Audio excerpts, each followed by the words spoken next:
Liona olhou para baixo do alto dos parapeitos do castelo de Giran, observando o retorno de Velion do acampamento de ataque.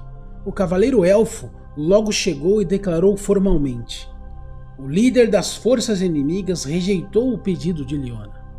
Ela deu um pequeno suspiro ante a confirmação do que já sabia. A face de Velion parecia ligeiramente confusa e Liona se perguntou se ele teria recebido alguma mensagem insultuosa do inimigo. Olhou para o acampamento inimigo espalhado fora do castelo. Então teremos de lutar. Obrigado por seus esforços, Velion. O cavaleiro elfo, de modo cortês, inclinou a cabeça em resposta. Como discutimos hoje mais cedo, Velion, quero que você comande a infantaria. Se o inimigo penetrar pelos portões do castelo, deve evitar que eles cheguem à parte interna. Barão Estus confiou a defesa deste castelo a mim, e vou evitar a todo custo que o inimigo chegue dentro do castelo interior. Farei o melhor que puder, tudo mais está nas mãos dos deuses. Que as bênçãos das estrelas estejam sempre com você. O elfo desceu as escadas com graça e desapareceu de vista. Liona suspirou novamente, um suspiro mais profundo que o anterior. Menos da metade das forças defensivas encontrava-se no castelo. Mesmo Cardian de Estway e outros em que Liona sempre pôde confiar estavam fora do castelo. Os inimigos apareceram quando menos esperava. Poderia haver espiões infiltrados no castelo? Se fosse este o caso, poderia ele confiar em alguém ali? Por um instante, suas suspeitas correram à solta e todos os tipos de dúvidas assaltaram sua mente. Esta garota que foi colocada no papel de Lorde do castelo tentou empurrar para bem longe esses pensamentos perturbadores. A raiva envolvia todo o seu corpo como uma névoa ao redor de um lago. As articulações dos dedos ficaram brancas enquanto ele pressionava as pedras do parapeito.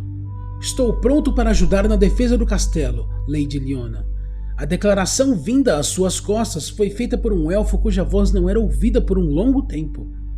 Virando-se, ela percebeu que ele vestia um robe verde cerimonial, permitido somente aos altos sacerdotes de Eva. Ah, Elik, você chegou. Minhas desculpas, mas ficamos detidos em Dion. Não se desculpe, você está sabendo de nossa situação? Elik concordou. Encontrei Dubian na minha chegada. Os dois companheiros andavam lentamente através do castelo. Como você sabe, este castelo tem um desenho muito semelhante ao castelo de Glúdio. A batalha mais feroz daquele castelo foi travada na entrada do castelo interior. Era o elo mais fraco nas defesas do castelo. Sinto pesar pelo desaparecimento do Duque Waldner, ele era um bom homem. Ainda está sumido? O silêncio do sacerdote elfo revelou o que ele preferia não dizer. Sua voz se tornou um pouco áspera. Os portões do castelo não podem ser defendidos. Liona tentou arduamente lutar contra as lágrimas que de repente surgiram em seus olhos. Há alguma coisa que possamos fazer? Seria bom ganhar algum tempo nos portões do castelo, diminuindo as fileiras do inimigo sob a proteção de nossos muros? Assim que o inimigo entrar, devemos retirar nossas forças para a entrada do castelo interior. Assim eu imaginava, não temos outra escolha. Elik acenou em confirmação. Liona retornou aos muros do castelo, olhando por todo o campo de batalha. Seu olhar recaiu sobre uma bandeira com a cabeça de um carneiro dourado num fundo preto. Seus pensamentos se tornaram sombrios. Ali é onde o líder de nossos inimigos aguarda. Suponho que estes pensamentos são compartilhados por nossos aliados. Suas ações não são aquelas que um líder comum usaria tomar, ou um conselheiro recomendaria. Elik, esta guerra sem sentido é uma força perigosa tramando bem à frente de nossos olhos. Temos de encontrar algum modo de prevalecer. Elik observou Liona por um momento, uma garota humana com menos de 1/10 de sua idade. Seguirei seus comandos, Liona.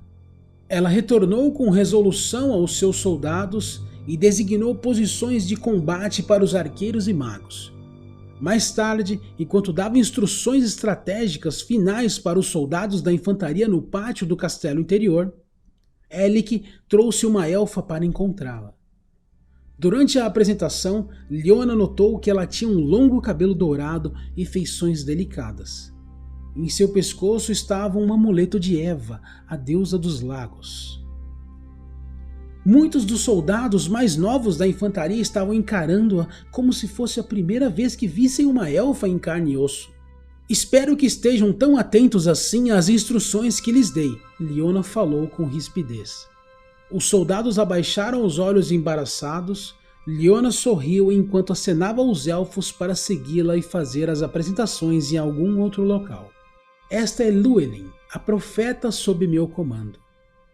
Leona podia perceber que ela era muito velha e deveria deter uma posição elevada na sociedade élfica. Ela saudou a profeta com a cabeça, esperando não demonstrar o quanto estava nervosa. Durante a batalha, ela a protegerá usando suas magias de escudo e cura. Leona estendeu a mão.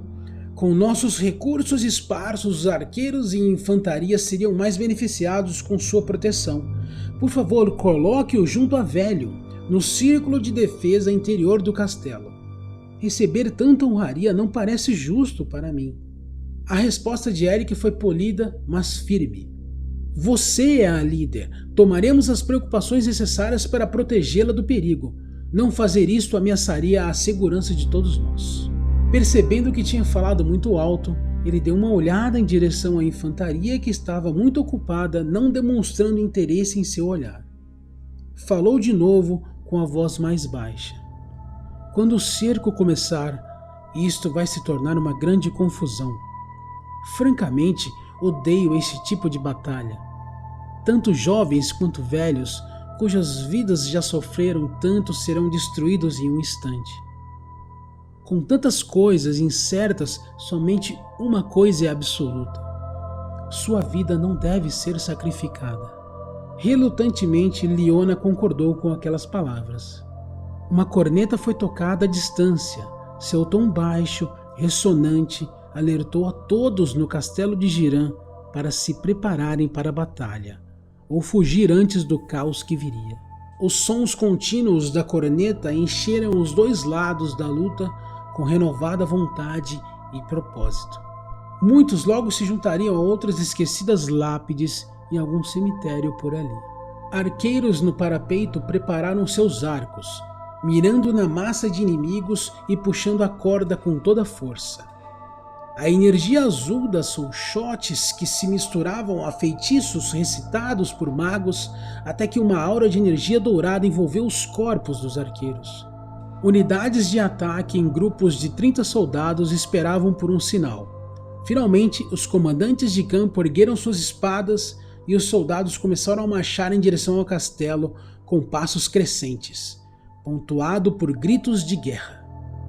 Centenas de flechas voaram pelos ares, formando um cruel arco-íris. A batalha tinha começado.